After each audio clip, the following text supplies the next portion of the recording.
Hello বন্ধুরা, আসসালামু আলাইকুম। দেখেন এটা কি আঙ্গুর, এটা লাল হয় না, এটা এরকম লাল, মানে ব্রাউন কালার, এরকম যে ব্রাউন কালার এটা এরকম।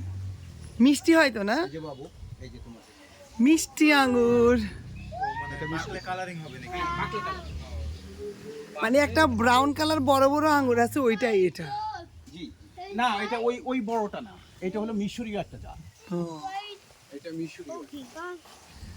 ভাইয়া অনেক শখের মানুষ, আম জাম সব কিছুর বাগান। দেখেন আপেলের গাছ আছে পিছনে, অনেক রকম গাছ। ওটা আরেকদিন দেখবো, এখন তো যেহেতু বর্ষার সিজন, বাপরে বাপ অনেক কাদা। এই যে দেখেন আঙ্গুর, হেভি এই ব্যাপার। যে আমি আপনার জন্য পাকা আম রাখবো। এই দেখেন আঙ্গুর, আপনার জন্য এটা গাছ পাতা, দুটো কাটিমন আম দিচ্ছি আমি আপনাকে। আঙ্গুর হেভি কিন্তু ব্যাপারটা, থোকা থোকা। কাঁচা আঙ্গুর খেতে কেমন? কাঁচা আম খাবে?